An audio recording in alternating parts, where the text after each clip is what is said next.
How you spend your summer vacation. 1. You start by changing the spelling of your name, replacing the C with a K, because going into 8th grade, you want things to be different. You want to kick the ass of any bully who gets in your face, to do it in front of a crowd, to knock the jerk down like a piñata, their teeth scattering like hard candy at the feet of the cheering kids. You believe the new consonant is what will transform a boy into a man. 2. One Friday night, your father rents the Rocky Horror Picture Show on VHS, and you have to leave the room when watching it with him. The next morning, when he goes golfing, you return to the film. You fast forward to certain scenes, watch and rewind, watch and rewind. You study the push of Susan Sarandon's chest against the hands of an unsure creature, as if there will be a test on it later. 3. Having nearly failed math, your parents force you to retake it in summer school. You spend 6 weeks learning how numbers fit together to tell perfect stories on the page and actually begin to like algebra. You also meet a girl in the class named Desiree, pass notes back and forth and try not to misspell her name. Desire.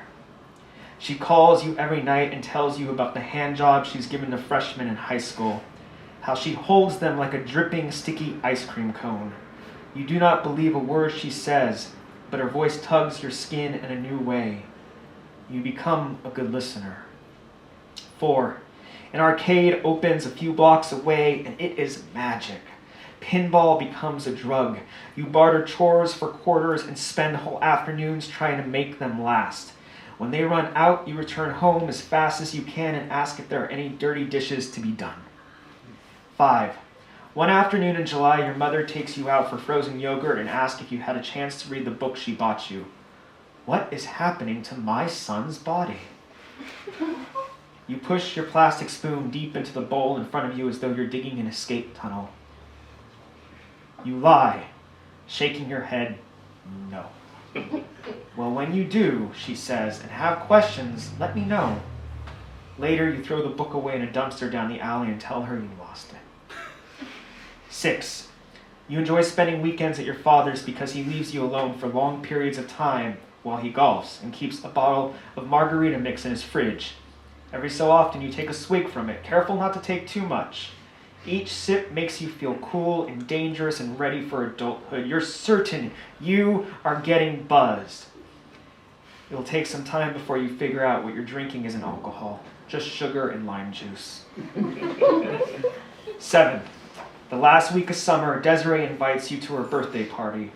You trace your 12-year-old fingers over the gold-embossed number 10 and the 2 little letters that follow it, P.M.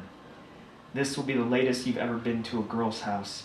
If life were a game of pinball, this moment would fall somewhere between a tri-ball and a free play. 8. You kiss a girl for the first time during a game of spin the bottle. The 2 of you are pushed into a hall closet, barely able to see one another. It smells of old wool coats, cedar hangers, and adolescent sweat. On the other side of the door, there are cheers and someone counting down, but for you, time quiets and stops.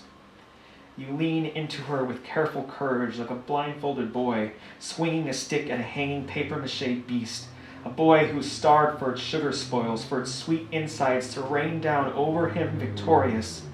However, she turns the tables and makes you her party favor. Her lips shatter ribs. Her mouth makes you forget the spelling of your own name. And after those 30 long seconds are over, you realize it is you who is busted open and spilled out, who's just lost something you cannot get back.